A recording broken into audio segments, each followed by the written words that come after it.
Monsieur le ministre, monsieur le président de la commission, mes chers collègues, c'est avec une certaine gravité que je vous soumets pour introduire cette niche de notre groupe, groupe de la gauche démocrate et républicaine, le groupe GDR, avec ma collègue Myriana Redarbello, notre proposition de résolution visant à mutualiser et adapter nos politiques publiques au changement climatique, notamment à destination des villes côtières et insulaires. Gravité, car au moment où je vous parle, des atolls de Polynésie sont en grand danger de submersion et leur population inquiète de devoir migrer. Gravité encore parce que la commune du Prêcheur, dont j'ai l'honneur d'avoir été le maire au nord de la Martinique, prise en étau entre les flancs du volcan de la montagne Pelée et la mer des Caraïbes, voit ses habitations submergées par la montée des eaux qui occasionne un recul du trait de côte de 100 mètres en moins de 50 ans, obligeant ses habitantes et habitants à se relocaliser plus en amont sur les mornes. On serait tenté de dire que ces phénomènes liés au dérèglement climatique concernent au premier chef les 10 outre-mer, quasiment tous des îles, à l'exception de la Guyane bien sûr, encore que ce phénomène y demeure préoccupant, notamment dans la commune d'Awala-Yalimapo. Mais comme le savent nos amis membres de l'Association nationale des élus du littoral, ANEL, qui partagent notre gravité et dont certains sont ici présents, ces phénomènes sont aussi une réalité préoccupante pour les villes côtières de la France hexagonale. À Oléron, la tempête Cynthia fit plusieurs morts en submergeant l'île en 2016. Cette question est prégnante, comme en Seine-Maritime ou sur le littoral normand, comme en Bretagne, comme au sable d'Olonne. Cette question est donc une question globale de première importance qui rappelle de notre point de vue une réponse politique déterminée. Nous ne disons pas que l'État ne tente pas de se mobiliser pour faire face au dérèglement climatique majeur auquel nous sommes confrontés. Les territoires régionaux, communaux, littoraux se mobilisent aussi dans la perspective du 3e plan national d'adaptation au changement climatique, s'agissant notamment des enjeux relatifs au recul du trait de côte.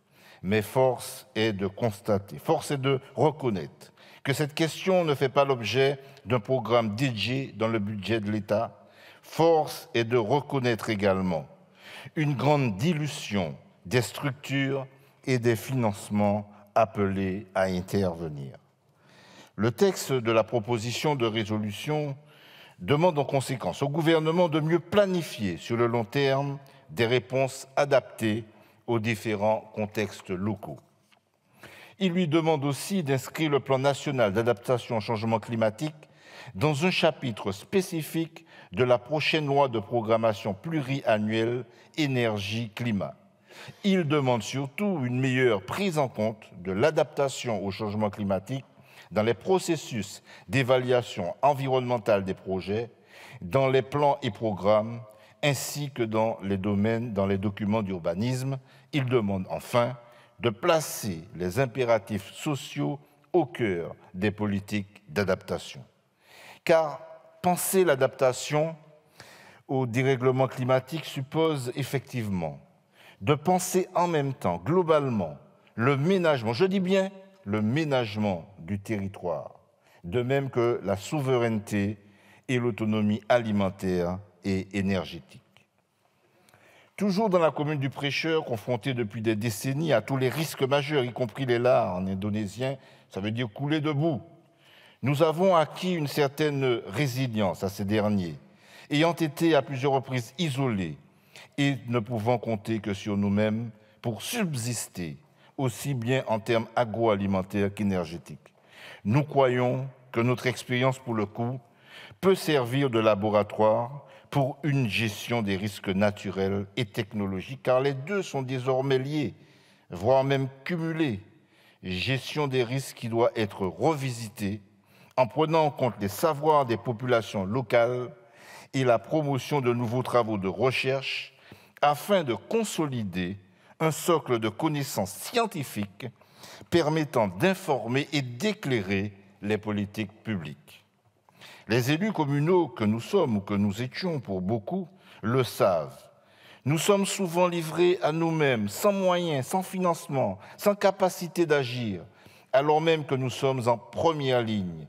Il nous paraît donc important d'asseoir un modèle financier adapté aux villes côtières et insulaires par la création notamment d'un fonds d'érosion côtière et de mettre en place une stratégie nationale qui soit déclinée avec les communes des littoraux relative au déplacement de populations victimes des effets du changement climatique, dont la montée des eaux et la perte de la biodiversité.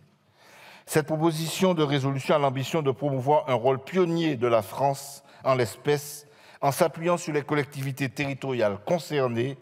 Il s'agit de définir un nouveau paradigme d'intervention publique dans l'urgence du dérèglement climatique déjà à l'œuvre. Pourquoi, me direz-vous ? Peut-être même pensez-vous que quelques enrochements, quelques digues ou ouvrages de protection côtière peuvent suffire. Mais aujourd'hui, devant l'ampleur du phénomène qui est en cours, ces dispositifs ont montré, hélas, leurs limites. Le groupe d'experts intergouvernemental sur l'évolution du climat, le GIEC, le constate également. Ces installations, quelles qu'elles soient, sont des solutions de court terme inadaptées, dit-il, qui, même dans une certaine mesure, créent dangereusement un faux sentiment de sécurité. Élus des littoraux ou insulaires, nous savons que la nature reprend toujours ses droits et que le changement climatique a des conséquences insoupçonnées. Déjà des îles polynésiennes contractent des accords internationaux pour héberger leur population avec l'Australie ou la Nouvelle-Zélande, je pense notamment à Tuvalu. Déjà, certaines îles des Trois-Motus ont demandé aux marquises de pouvoir les héberger, mais ces dernières ne pourront recueillir les milliers de personnes de la centaine d'îles du Pacifique en danger. Et s'agissant de la Martinique, nous savons que dans 20 ans, l'île aura perdu 10% de sa superficie, particulièrement dans la plaine du Lamentin, la plus habitée, la plus industrielle et la plus commerciale. Il faut donc réagir. Or, le rapport pour la Commission du développement durable et d'aménagement du territoire que nous avons pu réaliser sur le terrain grâce au soutien de la Commission et de son président en novembre 2023 dans le cadre de la préparation de la loi de finances pour 2024 et dont est issue directement cette proposition que nous vous soumettons aujourd'hui, a fait un constat. Si le BRGM, le CNRS, le monde universitaire, l'INERIS, Météo France, le CEREMA, etc., font tous dans leur domaine d'excellentes expériences, celles-ci restent sectorielles, peu partagées, non mises systématiquement en synergie, rendant les plans Orsec obsolètes, notamment lorsque plusieurs risques apparaissent concomitamment, et c'est désormais la norme bien souvent. Oui, il faut réagir. Et de fait, l'adaptation aux effets des changements climatiques concerne de multiples secteurs qu'il faut impliquer, mutualiser, systématiser et décliner à tous les niveaux, y compris le niveau communal. Planifier, favoriser la transdisciplinarité, préciser dans le Code de l'environnement un volet spécifique consacré à l'adaptation au changement climatique, placer les impératifs sociaux au cœur des politiques d'adaptation, car on sait bien que les premières victimes sont souvent des victimes de la précarité, de la pauvreté. Développer de nouvelles façons de produire et consommer, construire un modèle financier solidaire et adapté aux villes côtières et insulaires, et je le répète encore, notamment par la création d'un fonds d'érosion côtière. Voilà l'ambition de cette initiative qui, je l'espère, saura nous rassembler, car son but est ultime. Face à la folie des éléments engendrés par le dérèglement climatique, cette proposition vous propose de garder raison et de retrouver notre énergie vitale et solidaire. Je vous remercie. Merci, monsieur le député.